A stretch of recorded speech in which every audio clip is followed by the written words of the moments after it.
എറണാകുളത്ത് നിന്ന് ഒരു വാർത്ത വരുന്നു. KSU നേതാവിനെ ജില്ലാ പ്രസിഡന്റിന്റെ നേതൃത്വത്തിൽ മർദ്ദിച്ചെന്ന് പരാതി. മഹാരാജാസ് കോളേജ് മുൻ യൂണിറ്റ് പ്രസിഡന്റ് മുഹമ്മദ് നിയാസിനാണ് മർദ്ദനമേറ്റത്. യൂണിറ്റ് കമ്മിറ്റി തെരഞ്ഞെടുപ്പിലെ തർക്കത്തെ തുടർന്ന് മർദ്ദിച്ചുവെന്നാണ് പരാതി ഉയർന്നിരിക്കുന്നത്. നിയാസ് നിലവിൽ KSUവിന്റെ മലപ്പുറം ജില്ലാ സെക്രട്ടറിയാണ്. KSU സംസ്ഥാന പ്രസിഡന്റിനും KPCCക്കും നിയാസ് പരാതി നൽകിയിട്ടുണ്ട്. സജോ ദേവസ്യ ചേരുന്നു വിശദാംശങ്ങളുമായി.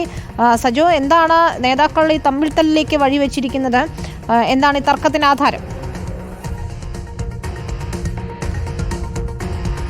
വിനീത, ഈ പരാതിക്ക് ആധാരമായ സംഭവം എന്നത് KSU നേതാക്കളുടെ തമ്മിലടിയാണ്. അതിൽ മുഹമ്മദ് നിയാസ്, നിലവിൽ മുഹമ്മദ് നിയാസ് KSU മലപ്പുറം ജില്ലാ സെക്രട്ടറിയാണ്. നേരത്തെ മഹാരാജാസ് കോളേജിലെ യൂണിറ്റ് പ്രസിഡന്റായിരുന്നു. മഹാരാജാസ് കോളേജിലെ യൂണിറ്റ് സമ്മേളനം നടക്കുന്ന, അവിടെ ഒരു പ്രോഗ്രാം നടക്കുന്നത് യൂണിറ്റ് തിരഞ്ഞെടുപ്പുമായി ബന്ധപ്പെട്ട പ്രോഗ്രാമാണ്. അതിലേക്ക് ക്ഷണിക്കപ്പെടുന്നു. അങ്ങനെ ആ പരിപാടിക്ക് എത്തുന്നു. ആ ഘട്ടത്തിൽ തിരഞ്ഞെടുപ്പിനെ ചൊല്ലി തർക്കമുണ്ടാകുന്നു.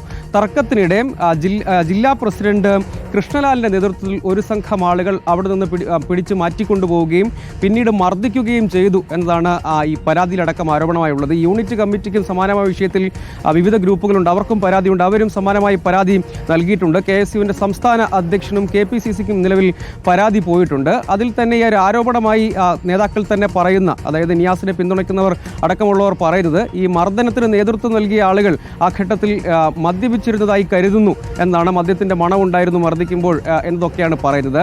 അതിൽ ഈ നേതാക്കൾക്കിടയിലുള്ള വിവിധതരം കോൺഗ്രസിലെ വിവിധതരം ഗ്രൂപ്പ് പ്രശ്നങ്ങൾ, തർക്കങ്ങൾ എന്നത് KSUവിലേക്കും വളരുകയും അത് വളരെ പ്രതീക്ഷിക്കാത്ത അപ്രതീക്ഷിതമായ ഒരു മർദ്ദനത്തിലേക്ക് വഴിമാറി പോവുകയും ഒക്കെ ചെയ്തു എന്നതാണ്. അതേസമയം അവിടെ തർക്കമുണ്ടായി, പ്രശ്നമുണ്ടായി എന്ന് പറയുമ്പോൾ തന്നെയും നേതാക്കൾ വലിയ തോതിലുള്ള ഈ പരസ്യമായ ഒരു വിഴുപ്പലക്കലിലേക്ക് കാര്യങ്ങൾ പോകരുത് എന്ന നിർദ്ദേശത്തിന്റെ അടിസ്ഥാനത്തിലായിരിക്കാം അങ്ങനെ നിരാകരിക്കുകയാണ്. പക്ഷേ പരാതി നേതൃത്വത്തിന് വന്നിരിക്കുകയാണ്. അങ്ങനെ ആ ഘട്ടത്തിൽ വളരെ അപ്രതീക്ഷിതമായി ഈ നിസ്സാരമായ തർക്കത്തിന്റെ പേരിൽ നേതാക്കൾ, അതായത് ഒരു വിഭാഗം നേതാക്കൾ സംഘം ചേർന്ന് നിയാസിനെ അടക്കം മർദ്ദിച്ചു എന്നതാണ് പരാതി. ഇനിയിപ്പോൾ ഈ വിഷയത്തിൽ, അതായത് നേതൃത്വത്തിന്റെ അടക്കം മുന്നിലുണ്ട്, വിഷയത്തിൽ ഏതെങ്കിലും തരത്തിലുള്ള ഇടപെടലുകൾ നടത്തുമ്പോൾ അതിൽ KSU നേതൃത്വം എന്താണ് ചെയ്യാൻ പോകുന്നതെന്നൊക്കെ കാത്തിരുന്ന് കാണേണ്ടതാണ്. ശരി, KSU നേതാക്കളുടെ പ്രതികരണം കൂടി നമുക്ക് ലഭ്യമാക്കേണ്ടതുണ്ട്. സജോ ദേവസ്യാണ് വിശദാംശങ്ങൾ നൽകിയത്.